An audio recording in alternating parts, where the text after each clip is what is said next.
네, 안녕하세요. 카미입니다. 오늘 제가 여러분과 함께 이야기해 볼 주제는요, 여우 같은 남자의 특징에 관한 것인데요.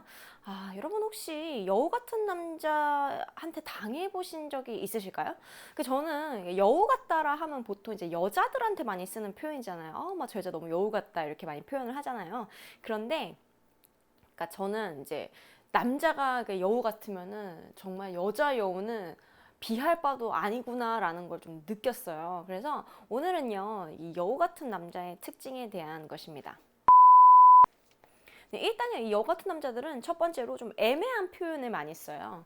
그러니까 이 애매하다는 게 좀 명료하지 않은 표현들을 많이 쓴다는 거죠. 근데 또 되게 웃긴 게 이 사람들이 원래 매사에 그러냐 하면 또 그런 건 아니에요. 왜냐면은 제가 어디서 보고 이걸 느꼈냐면은 일과 관련된 거에서는 굉장히 명료해요. 그러니까 자기 자신의 일이나 이런 거 관련된 거에서는 굉장히 명료한데, 그러면 언제 이렇게 명료하지 않냐? 보통 이제 이성관계 관련해서는 좀 명료하지 않은 이런 표현들을, 좀 애매한 표현들을 많이 쓰더라고요. 그러니까 굉장히 어떻게 보면은 계산적이라고 할 수가 있겠죠. 이런 애매함이 사람으로 하여금 어떤 느낌을 들게 하냐면은 조금 헷갈리게 만들죠. 그렇죠? 이렇게 여자로 하여금 굉장히 헷갈려요. 그렇기 때문에 지난번 제가 영상에서도 말씀드렸다시피 이렇게 애매한 사람들은 보통 어떤 욕구를 이제 불러일으키냐면은 종결 욕구를 불러일으켜요. 애매한 사람들은. 그러니까 이게 되게 불분명하잖아요. 그러니까 불분명하니까 빨리 이거 확인을 하고 싶은 거예요. 도대체 이 사람이 어떤 의도로 이런 말을 하는지를 좀 알고 싶은 거예요. 그러니까 사람으로 하여금 어떤 거를 이제 불러일으키냐, 애매한 사람들은 자신이 애매하게 의사 표현을 함으로써 다른 사람으로 하여금 사실 확인에 대한 이런 종결 욕구를 불러일으켜요. 그래서 계속 상대방에게 쫓게 만들죠. 이게 바로 이 애매한 사람들의 특징입니다. 첫 번째였고요. 여우 같은 사람들은 바로 이런 애매한 의사 표현을 한다. 특히 이성 관련해서 그러하다라는 거였습니다. 불분명하게 표현을 해서 상대방으로 하여금 혼란을 가중시키고 혼란을 느낀 사람이 사실 확인을 하고자 계속 그 사람을 쫓게 된다는 거죠. 그죠? 종결 욕구를 느끼고 쫓게 된다는 거고요. 자, 두 번째는요. 이 여우 같은 남자들은 단물만 쪽쪽 빨아먹고 책임은 지지 않아요. 이게 바로 이 여우 같은 남자들의 특징인데요. 한마디로 좀 줄타기의 귀재라고도 할 수 있죠. 그러니까 그 선을, 그 적정한 선을 계속 이렇게 아슬아슬하게 이렇게 넘나들면서 상대방으로 하여금 상대방이 나에게 주는 호의와 이런 애정, 이런 거에 대한 단물은 쪽쪽 빨아먹어요. 그러면서 책임은 당연히 지지 않죠. 상대에 대해서. 그러니까 자기를 좋아하는 이성의 이런 호감을 이렇게 빠르게 캐치를 해요. 그러고 나서 이런 사람들은 또 장점이라면 장점일 것이 뭐가 있냐면 좀 눈치가 빨라요. 그러니까 눈치가 빠르고 되게 센스가 있어요. 그러니까 기본적으로 인간에 대한 이해도가 높은 사람들이에요.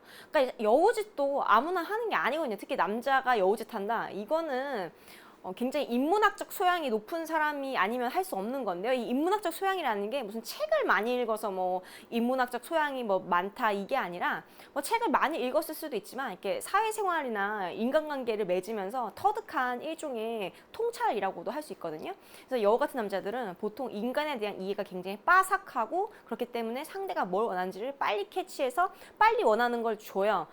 그렇기 때문에 사람이 바보가 아니거든요. 사실 사람이 바보가 아닌 이상 이 사람이 계속 나한테 좌절감만을 심어주는데 이 사람을 계속 좋아하고 쫓고 그러긴 쉽지가 않거든요. 그러니까 이 사람이 나한테 좋은 걸 주는 거야. 그러니까 좋은 것도 주면서 내 욕구를 완전히 채워주지는 않는 그런 애매함을 남기는, 이게 바로 여우 같은 남자들의 특징이라고 할 수가 있겠습니다. 이 사람들은 단물만 쪽쪽 빨아먹고 책임은 지지 않기 때문에 선을 넘지 않아요. 그 애매한 그 선을 계속 들락날락거리면서 아주 아슬아슬하게 줄타기를 하죠.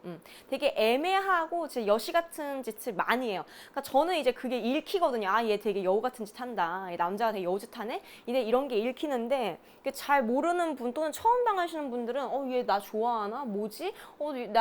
나는 얘를 좋아해서 좋아한다고 표현했는데 이 사람이 나에 대한 그 답변은 뭐 우리는 뭐 그런 사이가 아니잖아, 이런 답변이 오고 되게 혼란스럽고 애매하다 하는데, 여러분 혼란스러운 건 아니라는 거거든요. 사실 진짜 좋아하면 여러분한테 혼란을 주지 않아요. 그렇잖아요.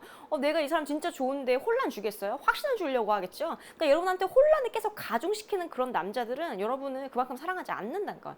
그러니까 사랑은커녕 별로 그냥 뭐 사귈 마음도 없고 그냥 그렇게 막 좋아하진 않는 거야. 한마디로 계륵 같은 존재라고 할 수 있죠.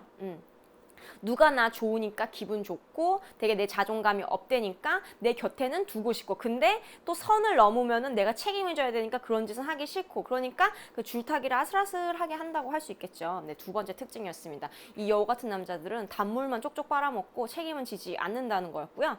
네, 세 번째는요, 좀 안정감이 별로 없어요. 그리고 이 사람들은 좀 욕먹을 짓을 안 해요. 약간 두 번째랑도 연관되는 건데, 이 사람들이 책임질 짓을 이제 안 한다고 했잖아요. 왜냐면 이 사람들의 기본, 이런 여우 같은 남자들의 기본 베이스가 뭐냐면 비겁함이에요. 그러니까 이 사람들의 기본 정서, 성정에 깔려있는 이 한마디로 정의할 수 있는 성질이 비겁함이거든요. 자, 여러분, 비겁한 사람들은 어때요? 보통? 우리 비겁한 사람들의 특징에 대해서 한번 생각해 볼까요? 비겁한 사람들은 보통 되게 앞과 되게 속이, 그러니까 겉과 속이 다르고 어제와 오늘 다르죠. 자기가 이런 말 해놓고 내가 언제 그런 말 했냐 이러면서 땀청 부리기도 하고, 이 사람들은 뭔가 항상 되게 애매하게 행동함으로써 상대방이 확인을 받고자 하고 확인 사살을 하려고 하면은 우리는 그런 사이가 아니다 이러면서 이렇게 뒤로 물러서면서 이렇게 딱 우린 그런 사이 아니야 이러면서 탁 뒤로 물러서죠. 그러니까 이런 게 참 비겁한 남자의 특징과도 일맥상통한다고 할 수 있는데요. 이 사람들은 그렇기 때문에 안정감이 별로 안 느껴져요. 이런 사람들과 함께하면, 이런 여우 같은 남자들과 함께하면요, 안정감이 별로 느껴지지 않습니다. 물론 20대 초반, 중반까지만 해도 이런 사람들이 어떻게 보면 굉장히 매력적이에요. 이런 여우 같은 남자들이 매력적으로 보일 수밖에 없는 게 보통 외모도 괜찮은 경우가 많아요. 이런 사람들은 외모도 좀 말끔하게 생겼고, 또 인간에 대한 이해도 높고 센스도 있고, 그러니까 상대방이 뭘 원하는지 캐치해서 원하는 거 주고, 또 자기 이런 관리 같은 걸 좀 해요. 이 은근하게 약간 도화살이 있어요. 은근한 도화살? 은근하게 도화살이 있어서 자기 주변에 있는 사람들한테, 그러니까 은근하게 무의식 중에서 무의식 레벨에서 그 자기의 이런 차밍 포인트라고 해야 될까요?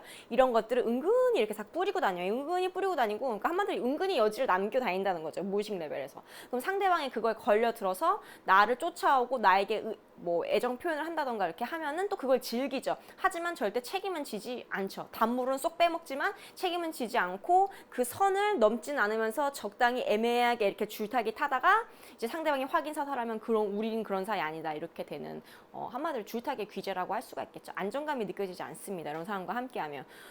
또 이런 사람들은 기본적으로 평판 관리를 또 하기 때문에 또 욕먹을 짓은 또 안 해요.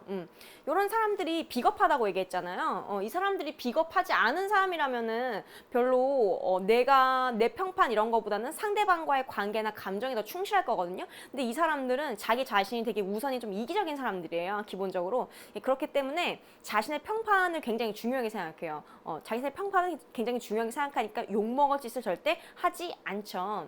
그러니까 이제 내가 언제 그랬냐 이러면서 우린 그런 사이 아니다 이러면서 이렇게 발 빼고 뒤로 한 발짝 탁 물러서고 그렇게 비겁하게 행동을 하는 게 바로 여기에 있습니다. 별로 자기 평판 생각해서 욕먹을 짓 안 하려고 하기 때문이죠. 비겁한 사람이라고 할 수 있죠. 안정감이 안 느껴져요.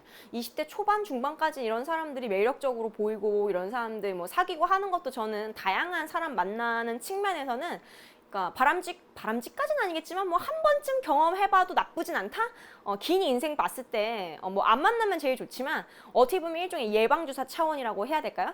근데 여러분 이제 20대 후반, 30대 초반, 중반, 심지어 후반 이렇게 결혼 정년기 또는 좀 진지하게 미래를 생각하고 만나야 하는 이런 타이밍에 이런 여우 같은 남자를 만난다. 여러분 인생에 대한 낭비입니다. 빨리 손절하십시오. 진짜 빨리 털고 여러분 인생을 위한, 그러니까 여러분의 소중한 삶이 아깝지 않은 그런 남자를 찾으셔야 해요. 진짜 정말 제 가슴 깊이 우러나오는 이런 정말 충언이라고 해야 될까요? 이런 여우 같은 남자는 여러분의 인생에 별로 득될 게 없어요. 가까이 두지 마십시오. 절대.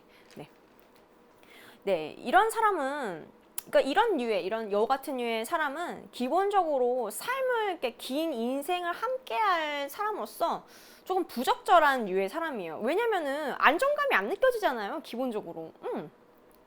안정감이 안 느껴지는 것은 물론이요. 일견 비록 뭐 매력적으로 보일 수는 있죠. 되게 막 끌리는 이런 매력 포인트들을 많이 갖고 있을 거예요. 이런 사람들은 일종의 독사과 같은 거라고 할 수 있죠. 독사가 보면 막 겉은 막 빨갛고 막 탐스럽고 되게 예뻐 보이잖아요. 근데 한 입 베어 먹는 순간 이제 막 이제 우리를 이제 아프고 병들게 하는 거죠. 이種그런 독사과 같은 존재라고도 이제 할 수 있습니다. 이런 사람들은 되게 매력적으로 보여요, 사실. 그래서 이렇게 다가가잖아요. 다가가서 이렇게 친하게 지내고 이제 한 커플 그 내면을 벗겨보면은 굉장히 급 실망을 하게 돼요. 그러니까 그 사람한테 그 사람하고 적당히 피상적이면서 적당히 가까우면서 그렇게 그 텐션이 있는 그 상태 있잖아요. 막 아슬아슬하게 그 텐션이 있는 그 상태가 제일 즐거운 거지. 그 사람이랑 진짜 가까이 지내고 그 사람에 대해서 좀 더 많이 알게 되고 한꺼풀 벗기잖아요. 그러면 많은 실망을 하게 될 거예요. 왜냐면은 실체가 별로 없기 때문이죠. 자, 생각해 보세요. 내가 속이 꽉 찬 사람이고 실체가 있는 사람이면 굳이 상대방을 갖고 이런 게임이나 이런 장난을 굳이 하려고 할까요? 저 같으면 안 할 것 같아요. 왜냐면 내 인생을 살기도 굉장히 바쁘거든요. 근데 이런 사람이 무슨 여유가 있어서 그렇게 막 줄타기 하면서 막 애매하게 굴고 이러겠어요. 그러니까 실체가 없어요. 이런 사람들은 한꺼풀 벗겨보면 진짜 실망스럽게 그지 없습니다. 그러니까 진짜 별 볼 일 없고 그냥 겉으로 봤을 때만 좀 적당한 거리에서 봤을 때만 이렇게 매력적으로 보이는 거지 막상 친밀하게 지내면서 벗겨보면은 진짜 별 볼 일 없어요. 제가 생각하는 매력이라는 거는 그러니까 나 스스로한테 정직하고 또 남한테도 정직한 거예요. 그리고 내가 내 온 마음을 다해서 쫓는 가치가 있는 거. 저는 이게 진짜 매력이라고 생각을 하거든요. 근데 그렇게 여우 같은 남자들이 저는 이런 모습 거의 본 적 없는 것 같아요. 이렇게 여우 같은 남자들이 막 자기 자신과 남한테 정직하고 진실하면서 온 마음을 다해서 쫓는 가치가 있다. 저는 이런 거 거의 본 적 없는 것 같아요. 근데 이런 건 봤어요. 이런 여우 같은 남자들은 욕심이 있어요, 기본적으로. 그러니까 기본적으로 욕심이 있고, 좀 이렇게 잘 살고 싶고, 그러니까 멋있는 척 하고 싶고, 이런 욕심이 있기 때문에, 그러니까 돈 벌고 싶은 욕망은 되게 크더라고요, 보면은. 돈 벌고 싶은 욕망은 큰데, 별로 스스로한테도 진실되지 못하고 타인한테는 더 말할 것도 없죠. 자기 자신한테 진실되지 못하는데 어떻게 남한테 진실될 수가 있겠어요. 그죠? 그러니까 저는 이런 사람들 좀 피하고 싶어요. 별로 이렇게 신뢰하기도 굉장히 어렵고, 또 신뢰뿐만이 아니라, 그러니까 뭐 돈 버는 것 자체는 뭐 좋은 거예요. 그죠? 뭐 내가 경제적, 물질적인 풍요를 쫓는 건 참 더할 나위 없이 좋은 건데, 그 문제는, 그러니까 문제는 내 온 마음에서 우러나서 이렇게 쫓는 이런 가치가 아니라 그냥 막연히 좋아 보이기 때문에 저걸 쫓는 경우가 굉장히 많거든요. 그래서 저는 이런 사람들 되게 피해요. 그래서 이렇게 좋아 보이기 때문에 좋아 보이는 가치들 이렇게 쫓는 사람들 특징이 좀 보이는 것에 좀 치장을 많이 하거든요. 뭐 비싼 시계 이런 거 있잖아요. 막 명품 벨트 또는 비싼 자동차 이런 거 막 자동차 차키 같은 거 막 딱 눈에 보이게 하고 맨날 차 이렇게 청소하고 막 차 자랑하고 막 차 뽐내고 이런 사람들이 저는 좋아 보이는 것들을 쫓는 사람의 대표적인 예가 아닐까 싶어요. 그래서 저는 이런 여우 같은 남자들은 정말 경계해야 한다고 생각을 합니다. 일종의 비겁함이 기본적으로 깔려 있다고 할 수가 있겠죠. 진짜 매력적인 사람은 이런 여우짓을 할 필요가 없다는 거예요. 이런 사람이 멋있어 보이세요? 이런 여우 같은 사람이 멋있어 보이시나요? 애매하게 굴고 책임지지 않으려고 하고 내가 언제 그랬냐 우리 그런 사이 아니다 이렇게 발 빼고 그리고 욕먹을 짓 안 하면서 비겁하게 굴고 안정감을 느끼지 못하게 하는 그러면서 자기 자신의 그런 욕심 가식으로 가득 차 있으면서 자기 자신의 욕심을 추구하는 사람 별로 아름답지 못하네요. 네, 오늘 영상은 여우 같은 남자의 특징에 대한 것이었는데요. 네, 약간이나마 저의 통찰이 여러분의 연애 그리고 삶에 도움이 되셨으면 좋겠습니다. 네, 도움이 되셨다면 구독하기와 좋아요 부탁드릴게요. 감사합니다.